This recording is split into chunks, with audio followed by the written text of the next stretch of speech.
So babalik ako dun sa sa rock opera. Yeah. Kasi tanda mo, after that, tinalikuran mo yun.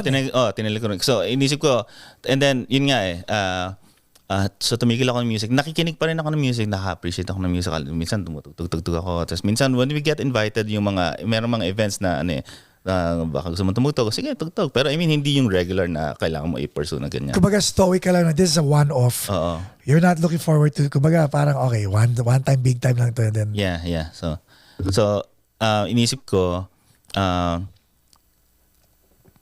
so it started siguro nung COVID, di ba? Nung pandemic, di ba? Wala kang inisip na so binalikan ko yung mga kanta ko dati na nasulat. Kasi madami na ako nasulat na kanta, I mean. I never stopped. Hindi. I never stopped. At saka kasi kahit yung mga sinulat ko before nung hindi naman na-release eh. Oh. Kasi 'di ba, wala namang tumigil ako eh, 'di ba? So meron akong banda dati, tumigil ako. So yung mga ginawa ko noon hindi na-release. And then marami ako nasulat yung sa rock opera, and then eventually nagsusulat din ako nagsusulat din ako ng mga kanta for minsan mga ads. so mga jingle. Mga jingle. So inisip ko so binalikan ko sila, maganda nang balikan siya. And then inisip ko yung I think nagsimula ito kasi si Sansan ang lat ko, my friend na filmmaker. She asked me to write songs for yung niya sa film niya. It's called Zenaida. Oh my God. So parang sa naisip ko, okay na, magandang practice to na balikan. So magsulat ng bagong kanta, 'di ba? Tapos nag-usap kami about, kasi Zenaida is about an aging pop diva. So parang think si Pilita Corrales na mas matanda pa, living her twilight years dito sa sa LA. Tapos and then meron siyang caregiver na galing. So ang idea was for me to write the songs that made Zenaida famous. Okay, okay, na-gets ko, yeah. Right? So parang rock opera. Parang ganon, parang siyang ganon, 'di ba? Pero so sabi niya, nagbigay siya ng peg sa akin, sabi niya parang ganon, parang Pilita Corrales. So inisip ko, so nag-usap kami, ano yung timeline, 'di ba? Sa kailan siya nagsimula? 60s ba to? 70s ba to? So binuo namin yung yung subtext niya. Oo, so kailangan merong background na ganun, hindi pwedeng sasalpa ka lang diyan, 'di ba? Kailangan may dahilan kung bakit mo ginawa 'yon, 'di ba? So ginawa namin 'yon, and then I actually had to write a discography with titles. Right. Yung mga niya. So parang si Zenaida sa Luneta, gano'n. Yun yung live concert niya. 'Di ba? So, concert at the park. 'Di ba? Parang gano'n. Tapos yung mga song titles merong about heartbreak. So yun. So I wrote 3 songs, pero short film lang siya. So 2 lang yung nagamit. One is about yung isa, it's actually available yung soundtrack sa Bandcamp. Okay. Sa Bandcamp. Pwede yung yan. Yung isa ang niya, ang peg niya, sumikat siya nung 70s. So Manila Sound. Yes. Yung tunog. Yes. Right. So I wrote the songs, tapos and then I got the help from Lionel Valdelion to arrange it. To arrange it. So kasi he's based in Hayward sa Bay Area. So siya yung nag-arrange ng so pinatunog niya. So pinatunog parang parang ang peg hotdog. Ay, paggaling. Saka VST parang ganon. So yung ang dalawang songs, isa it's called Bahaghari. Kasi and this is available on Bandcamp. Ang Bandcamp So popost natin yung link sa description para at least. So yung Bahaghari is was originally written kasi yung isa pang actually the main character is Zenaida, pero yung main character talaga yung si Ibrahim, siya yung caregiver. Siya yung caregiver. So yung si Ibrahim, yun ang story na nagre-revolve around him, kasi si Ibrahim gusto niyang maging drag queen. Ganda naman ang kwento. So hinihiram niya yung mga damit ni Zenaida, tapos nagpe-perform siya. So ang eventually the song, yung Bahaghari was pinerform niya dun sa Ang ganda na naisip mo, rainbow talaga. Yeah, so sa rainbow kasi inisip ko ang lang doon, hindi ko inisip na ano na kasi bahagari kasi LGBT, di ba? It's rainbow, di ba? rainbow. Parang ang kwento kasi initially it's just about heartbreak. Right. So there's rain. After the rain, there's a rainbow. Right. Ganun lang kasimple, di ba? And then in fact in the film, dalawang versions yung yung bahagari. Isa kundiman, isa disco. Oh my God. So nandun para sa sa Bandcamp. Soundtrack. So yung ang kumanta nung disco ang Zenaida si Fe de los Reyes. Si Fe. Oh. Siya si Zenaida. So siya yung kumanta dun sa mga kanta. Tapos yung Kundiman version, ang kumanta si Marnie. Yeah. Marie France Arcilia.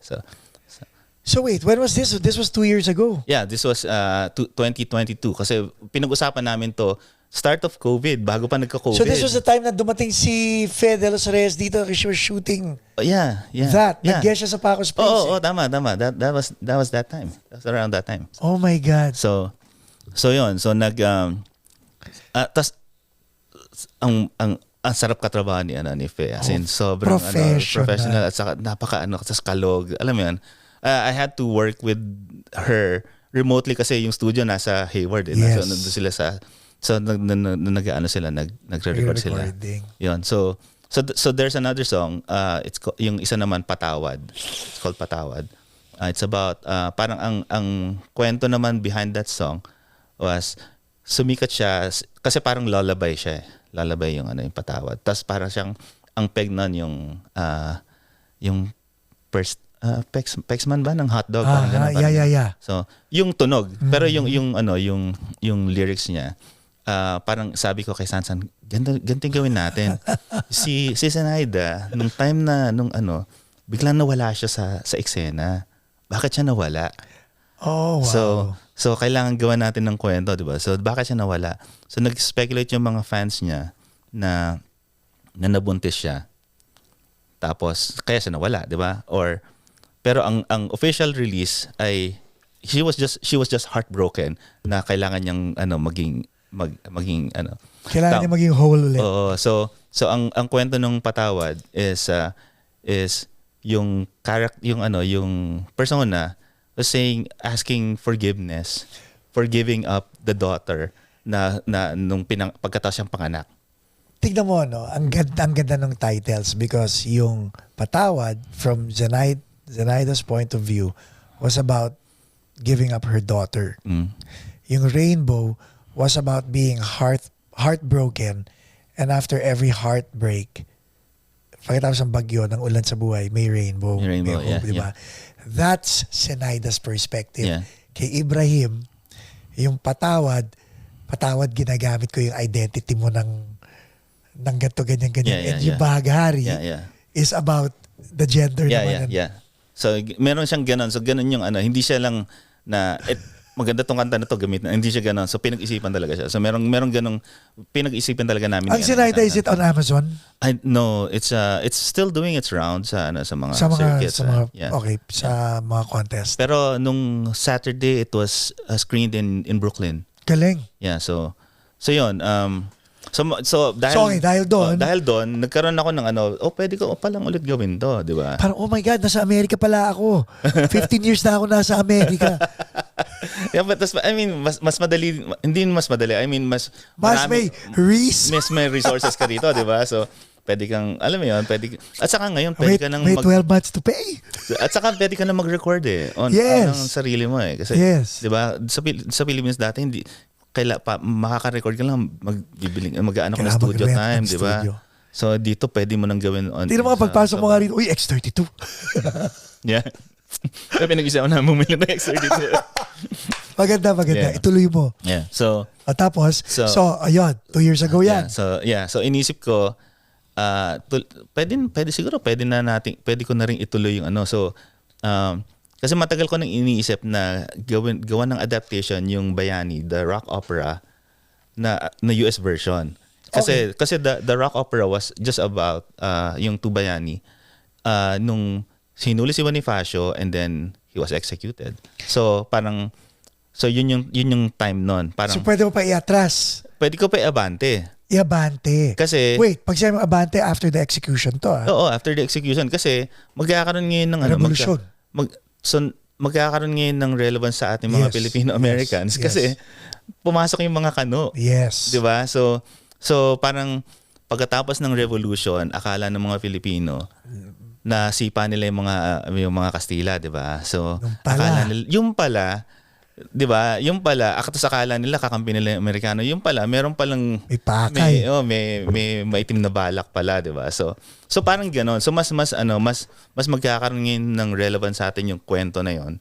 Kasi parang I think it will make you think. So, exactly. So, when you do that, let's say, tinuloy mo na ba? Sinimulan mo na, hindi pa? Yeah. So, do you need Butch Delisai's permission for that? Hindi na, kasi bagong Oo, material. yeah. At saka kasi yung Oh, based on... kasi Okay. kasi ganito. So yung mga songs na ginawa ko kasi, karamihan doon sa mga songs na yun, ginawa ko. As in, ako nagsulat ng lyrics at saka Okay, kaya hindi ka lang tumira nung... Oo, si Can ang marami si Can ginawa niya yung mga lyrics based on the scenes. Oh, right. So ginamit niya yung mga dialogue Yes. na lyrics.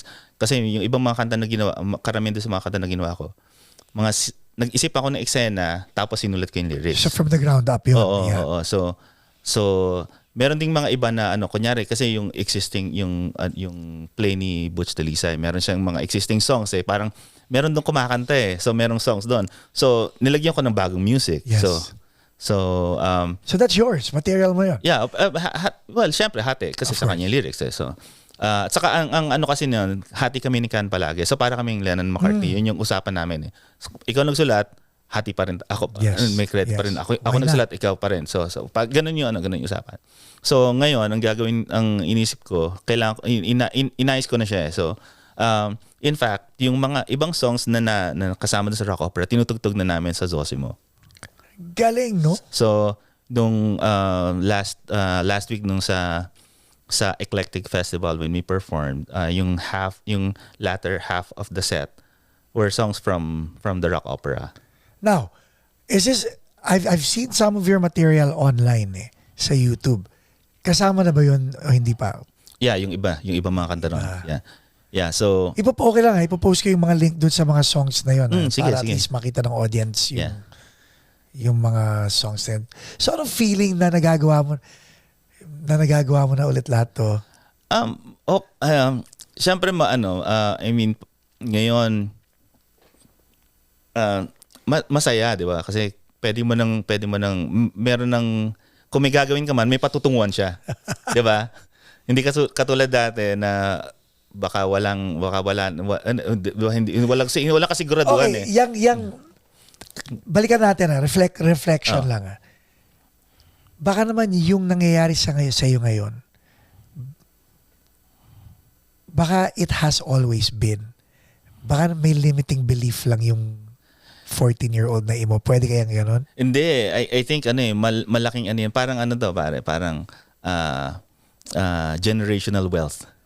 Okay. So, 'di ba? Kung mayaman ka na ng mayaman yung pamilya mo, mahirap ka nang maging mahirap. Correct. Madali meron ka nang sisimulan, Yes. 'di ba? So parang ganoon 'yun so, baka medyo malayo yung yung analogy, pero parang ganoon. So parang kung ngayon merong ang thinking ko kasi ngayon doon sa ginagawa ko,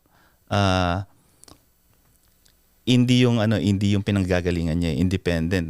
So kasi nung kunyari nung 90s kailangan maano ka ng major label, 'di ba? Yes. 'Di ba? Iba na ngayon. Iba na ngayon So kasi pwede ka lang maka-cut through kung meron kang suporta ng major label. Ngayon pwede mo nang gawin. You On can your carve own. your own Yeah. path, 'di ba? Yeah. So yun yung inisip ko, parang lalo pa kunyari dito, 'di ba? Kasi nasa Amerika, tas mga kanta ko puro Tagalog.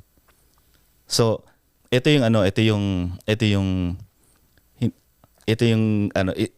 isang inisip na challenge kasi Tagalog yung mga kanta mo. Sino makakaintindi sa'yo? 'Di ba? Yun yung tanong. Naintindihan niyo ba naintindihan niyo ba yung Gangnam Style? Naintindihan niyo ba yung ibang mga Angelina. Hindi, I mean, kasi parang ang laging Hindi, totoo. laging inisip ko, kunyari merong isang banda na maingay, tapos hindi mo naintindihan yung lyrics. Naintindihan mo ba yung sinabi niya? 'Di ba ganun lang 'yun eh. So 100%, I totally agree. or kunyari jazz. Jazz, wala namang salita 'yon. 'Di ba nararamdaman mo pa rin siya? 'Di ba? So parang sa akin hindi barrier yung language. I think I'm using it to promote the Filipino American culture. Case in point, may pinaparinig ako sa kanila, yung banda Armada, yung ang pangalan ng kanta, Harush na Ako. It's in Bahasa. Uh-huh. I don't speak Bahasa. Yeah. But it's one of my favorite songs. Mhm. Kasi ang ganda ng melody, ang ganda ng areglo. Yeah. Tapos nung Google Translate ko yung ibig sabihin, ang ganda rin ng mensahe ng kanta. Yeah. Di ba? So to your point, ganun din. Yeah. Parang So, Gangnam Style. Parang hindi natin alam kung anong... Yeah, or mga K-pop. Yeah. 'Di ba? Well, siguro naiintindihan ng iba kasi kung K-pop ka talaga. Pero I mean, ang point lang, I think hindi na barrier language.